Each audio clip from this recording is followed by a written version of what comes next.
on reste des hommes. On a vu des choses qui sont très difficiles. Je vais vous dire, dans un cas comme ça, il peut vous arriver, par exemple, de devoir enjamber des personnes qui sont décédées pour aller aider des personnes qui ne le sont pas. Et vous faites des choix dans ces moments-là. Et c'est ça qui est très difficile ensuite à vivre parce que vous revivez les moments constamment. Pour pouvoir passer à autre chose, il faut effectivement en parler beaucoup.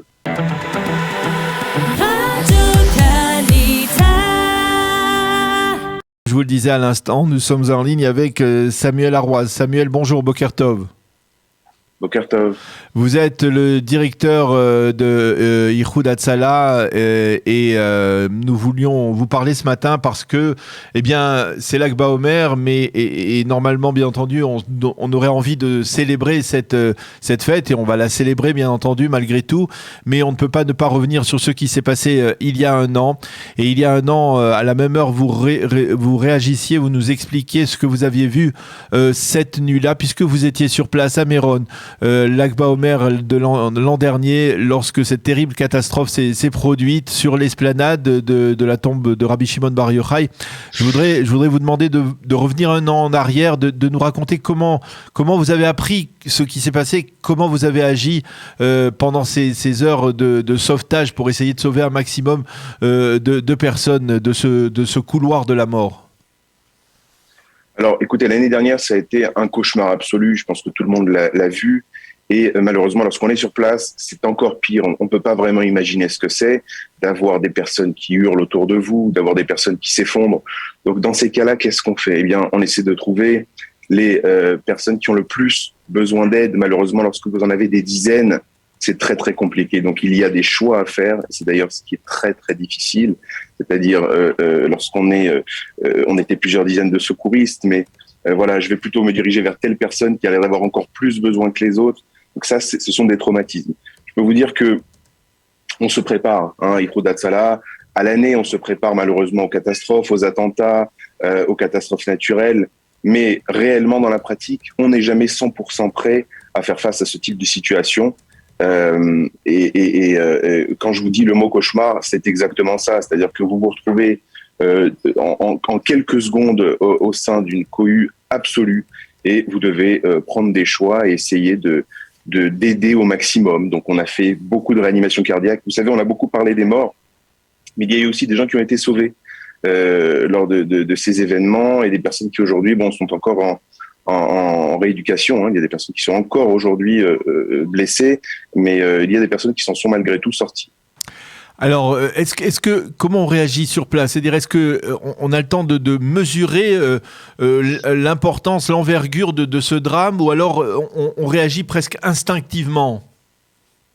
On a le temps de rien, Daniel, dans ces moments-là. Donc, on fait tout simplement, on applique ce qu'on a appris. Sont des gestes qui sont effectivement instinctifs. Donc on va aller, chaque secouriste va aller vers une personne qu'il va essayer d'aider, va faire au maximum pour l'évacuer le plus vite possible et immédiatement retourner sur le terrain et continuer d'aider et jusqu'à ce que tout le monde soit pris en charge. Je vais vous poser une question que je ne pouvais pas vous poser l'année dernière, mais est-ce que vous avez senti venir ce drame? Est-ce que vous imaginiez, avec la masse de personnes, des dizaines de milliers de personnes, et on se souvient l'année dernière que c'était un jeudi soir, vendredi, et que par conséquent, eh bien, il y avait des pressions pendant la nuit, il y avait beaucoup plus de monde que d'habitude pendant la nuit. Est-ce que vous avez eu, à un moment, vous vous êtes dit, en tant que sauveteur, oh là là, ça risque de déraper? On était très mal à l'aise dans toute cette foule. Alors tous les ans, il y a énormément de monde là-bas. C'est sûr qu'on est mal à l'aise dans ces cas-là et on ne peut pas s'empêcher de penser que s'il arrive quelque chose, ça va être compliqué de gérer. Alors on était vraiment nombreux sur place, donc ça rassure un petit peu, mais voilà, on s'y attendait pas. C'est sûr qu'on s'y attendait pas. Par contre, je peux pas vous dire qu'on était à 100% à l'aise. Alors, je voudrais voir maintenant avec vous, vous disiez justement qu'il y a des gens qui ont été sauvés. Vous, par exemple, vous avez réussi à sauver des personnes et est-ce que vous êtes en contact avec certaines des personnes que vous avez réussi à sauver cette nuit-là? Oui, nous sommes encore en contact avec des personnes qui ont été blessées, que nous avons sauvées. Il y a eu, sur place, plusieurs dizaines de réanimations cardiaques. Malheureusement, la plupart d'entre elles n'ont pas abouti. Mais il y a des blessés qui étaient des blessés un peu moins lourds, qui elles ont été évacuées. Ces personnes ont été évacuées rapidement vers les hôpitaux alentours et qui, oui, aujourd'hui sont vivantes. Et ils vous racontent ce qu'ils ont vécu. Vous avez reçu vous-même des témoignages de leur part? Oui, on a des personnes effectivement vous savez, encore une fois, on se rend pas vraiment compte. Quand on est dans une foule, qu'on est piétiné, on n'a pas le temps de regarder ce qui se passe. Donc finalement, c'est plus les personnes qui elles n'ont rien eu, qui s'en sont un petit peu plus rendues compte. Et les personnes blessées, elles, ce qui revient beaucoup, c'est je me souviens de quasiment rien, quoi. Alors il y a bien entendu des traumatismes chez les victimes, bien entendu, mais la question que je voudrais vous poser justement, c'est est-ce qu'il y a aussi des traumatismes chez les sauveteurs, chez ceux qui étaient nombreux de Ihoud Hatzalah, qui étaient sur place comme vous? Est-ce que vous avez eu par exemple personnellement besoin d'une aide, d'un soutien psychologique après ce que vous avez vécu? Bien sûr, on est des hommes. Ça a été très difficile. Après coup, moi, je voyais régulièrement des secouristes arriver en pleurs, plusieurs semaines après les événements, des secouristes qui ont dû prendre un petit peu de recul, qui ont dû s'arrêter quelques semaines.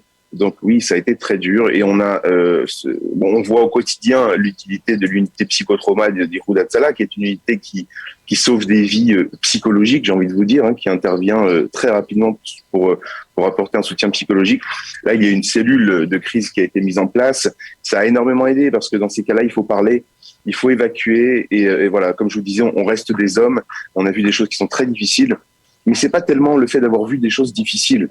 Je vais vous dire, dans un cas comme ça, il peut vous arriver, par exemple, de devoir enjamber des personnes qui sont décédées pour aller aider des personnes qui ne le sont pas. Et vous faites des choix dans ces moments-là. Et c'est ça qui est très difficile ensuite à vivre parce que vous revivez les moments constamment. Et voilà. Et pour pouvoir passer à autre chose, il faut effectivement en parler beaucoup. Et vous avez le sentiment d'être passé à autre chose, ou alors cette nuit-là, elle vous accompagne encore dans votre vie de tous les jours? Je pense que ça m'accompagnera toute ma vie. Mais on continue, la vie continue et on fait avec. Qu'est-ce qui a changé, on va dire, dans le public orthodoxe en particulier? Qu'est-ce qui a changé après cette nuit-là au niveau de l'organisation de manifestations, de rassemblements, parce qu'il y en avait, il faut l'avouer, dans le monde orthodoxe, beaucoup de rassemblements massifs avec des milliers et des milliers de personnes, de chassidim. Qu'est-ce qui a changé depuis Méron? Je crois qu'il y a eu une prise de conscience. Vous voyez, là, ce matin, si je peux quand même avoir un sourire, c'est que tout s'est bien passé hier soir. Les personnes ont respecté les directives de la police. Donc ça, c'est une bonne nouvelle. C'est-à-dire que les gens se sont rendus compte qu'on ne pouvait pas faire n'importe quoi, qu'il faut respecter les règles et que finalement, il y a des vies qui sont en jeu. Donc ça, c'est quand même une bonne nouvelle. Et au sein de Ihoud Hatzalah, en particulier? Alors, nous avons passé une année à nous former, alors même si on est déjà formé, mais à faire des stages de gestion de crise, ce qu'on appelle ARAN, c'est-à-dire Irwa Rav Nifgaim. Ce sont les accidents graves où il y a beaucoup de blessés qui sont impliqués ou les attentats. Donc nous avons fait beaucoup de formations là-dessus pour encore une fois acquérir des gestes qui sont quasiment automatiques. Comment faire le tri des blessés, qui soigner en premier, comment évacuer très rapidement, comment réagir. Voilà, on s'est beaucoup entraîné à cela et effectivement l'unité de psychotrauma aussi s'est mise à jour et s'est renforcée. Vous êtes retourné à Méron depuis ? Je ne suis pas retourné à Méron depuis et cette année je n'y suis pas allé. Par contre, nous avons toute une équipe qui a été sur place, effectivement, qui est encore sur place. C'est votre choix ou c'était une décision mûrement réfléchie ? Je n'y suis pas allé pour des raisons personnelles. J'aurais aimé y aller, pour tout vous dire. Je pense que c'est important de remettre le pied à l'étrier. Il y a des secouristes qui étaient sur place l'année dernière qui sont retournés cette année. Et vous savez, quand on est chez United Hatzalah, le but c'est de continuer et de sécuriser un maximum et on a envie voilà, comme je vous ai dit, la vie continue et donc notre rôle aussi continue.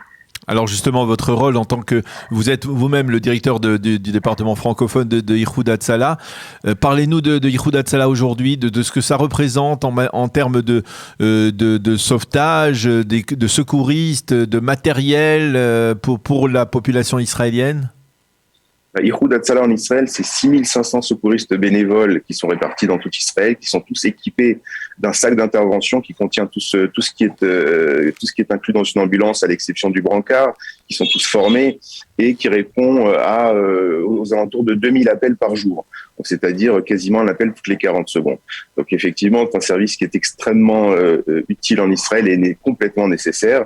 Vous avez plus de 1000 motos qui sont sur le terrain. Vous savez, les motos ambulances orange qui interviennent sur tout le terrain. Et le temps d'intervention, c'est ça qui est extraordinaire d'Hatzalah en Israël, est de moins de 3 minutes en moyenne pour tout Israël et de 90 secondes dans les grandes villes d'Israël. Donc, ce qui permet de stabiliser en fait l'état des patients qui appellent en cas d'urgence le temps que l'ambulance arrive et les transporte à l'hôpital. Alors, eh bien, on ne peut que souhaiter que vous n'ayez pas de nuit ou de travaux de secours, de sauvetage à effectuer comme celui que vous avez effectué l'an dernier. Samuel Arrouas, merci beaucoup d'avoir été avec nous ce matin, de nous avoir rappelé ce souvenir terrible de cette nuit que vous avez vécu sur place, donc l'année dernière à Méron, et de nous avoir parlé du rôle important que joue Ihoud Hatzalah, donc dans le sauvetage de vie, au jour le jour bien entendu, parce que c'est au jour le jour essentiellement, mais aussi dans ce genre de catastrophes ponctuelles. Merci Samuel Arrouas d'avoir été avec nous ce matin et à bientôt. Merci Daniel.